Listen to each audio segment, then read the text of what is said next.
Good morning, everyone. Starting our second day of the 2015 Mackinac Policy Conference, and if you're all here yesterday, we had just a great day with a lot of inspiring speakers, and we got more of the same today, so looking forward to that.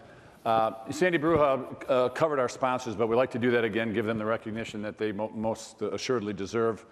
Blue Cross Blue Shield, our platinum sponsor, has been a great friend of the Chamber and the conference for a number of years. And they certainly live up to the ethos of doing well by doing good. And then, of course, you have a number of these other sponsors listed above us here.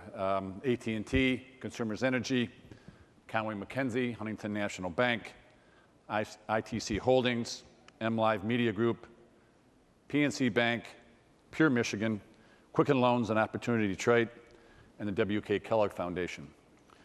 The support of those sponsors, as well as 40 other sponsors, that really makes this conference all possible. So my charge today is to review with you the to-do list from the 2014 Mackinac Policy Conference that I chaired last year. And on your chairs, you will find this blue publication of the final report from our 2014 to-do list. Over the past 5 years, the Chamber has held itself accountable to have a to-do list, action items when we leave the conference, so that the conversations here have some actions behind them as opposed to just leaving the conversations here on the island.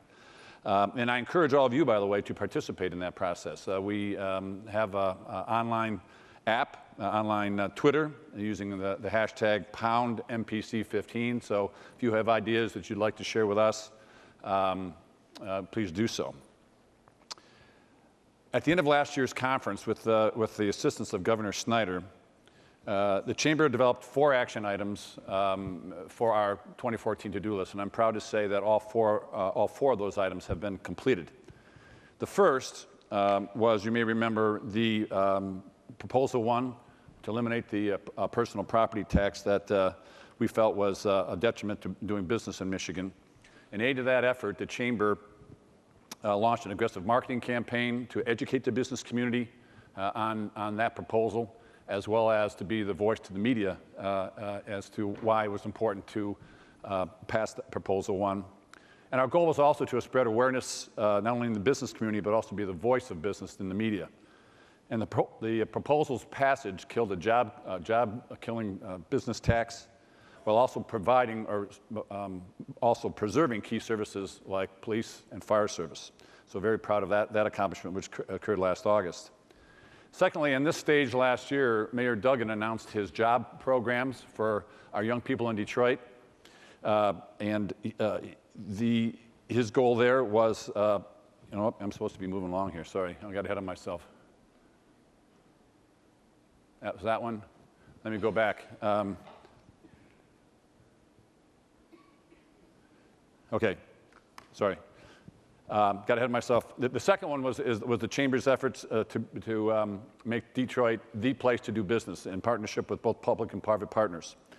You know, we had a lot of challenges for us after the bankruptcy, and to change that national and international perception about Detroit and attract investment, we had to be loud and proud about Detroit as we exited bankruptcy. An example of that could be seen at this year's Detroit Policy Conference, which happened this past February, where nearly 800 businesses and civic leaders got together to discuss and share opportunities for the challenges as well as the opportunities in the post-bankruptcy era. But the conversation didn't stop there. The Chamber continued its efforts to put a positive message in Detroit across the country through national media such as ABC News, Bloomberg TV, CNN Money, and many others. And also the Chamber's business attraction team hosted 11 delegations from around the world looking to attract businesses from countries such as Germany, China, and Italy. Now to the Mayor Duggan's job programs. On this stage last year, the mayor announced his effort to employ 5,000 young people in the city of Detroit this coming summer. The Chamber took a lead role in that, hosted the mayor's inaugural breakfast back in January to kick off this campaign.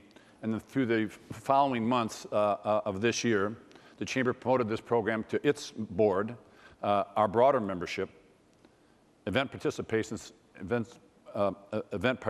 and employers from the area to pledge critical job support for our young people. And I'm proud to say that not only did we meet but exceed that goal of 5,000 young people being employed in the city this summer. So that's obviously a great accomplishment and something that's very necessary.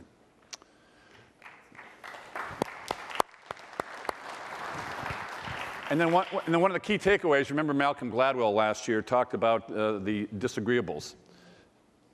And he defined a disagreeable as someone who has an idea and the courage to ignore the naysayers in order to bring that idea to fruition and reach transformative change. I'm happy to report that the Chamber did just that. In our September Detroiter magazine, we celebrated a number of the disagreeables here in the Detroit area, showcasing business leaders and entrepreneurs who are driving innovation and helping reshape Southeast Michigan and our economy. So those are the four to-do lists from 2014, which we're happy we've completed. But I also wanted to talk about a to-do list from 2013 that we accomplished this past year. Mayor Mitch Landrieu, the Chamber over the last number of years has gone on different cities, Washington, D.C., Pittsburgh, and this past year to New Orleans to do a lessons learned and to share information about what other cities are going through as we're trying to come out of bankruptcy. And New Orleans was a great example of a situation where, coming out of Hurricane Katrina, they dealt with a number of similar economic problems that we dealt with as we're trying to compete in this global economy. And this delegation that went to New Orleans, 35 of us from both the business and civic communities, met with Mayor Landrieu and a whole bunch of other folks who went around the city, learning what they learned from coming out of Hurricane Katrina with such issues as entrepreneurism, neighborhood revitalization, and education reform, topics that obviously are very near and dear to all of our hearts. So not only did we get done what we needed to do in 2014, but we also followed up on a key item from 2013 as well. These to-do lists demonstrate really the power that this chamber has and the people that attend this conference have. And before I conclude, I want to highlight one other issue that people at this conference need to highlight and bring to fruition. We have to fix Michigan's roads. As you know, the proposal this past May went down in flames, so this past month went down in flames, but yet we still have a very serious situation of a road situation in Michigan that is just untenable. We're in a situation where Michigan has to invest in itself if we want other companies to invest in Michigan.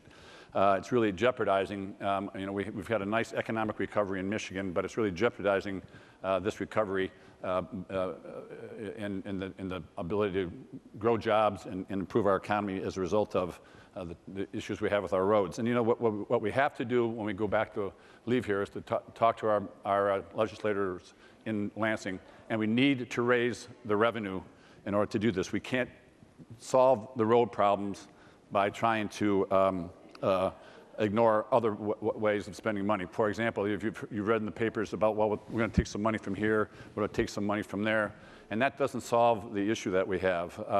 By way of example, one of the things that they're talking about doing is taking money from the Michigan Economic Development Program. This is a program that has been very successful in creating jobs in Michigan, and to step back from that is just not the right thing to do. Still, others argue that we ought to push back the clock on Michigan's landmark business tax, which took Michigan from one of the worst tax structures in the country to one of the best. These potential solutions that are coming out of Lansing have not been helpful and are hurting our economy and hurting job creation. So we need people in this room, as I said, to go back to the legislatures and say, yes, our economic recovery is going well, but it's still fragile. So we need to step up and fix the roads and raise the money in which to do so. So take that with you as well. So again, thank you for being here this morning, and thank you for your participation in the conference.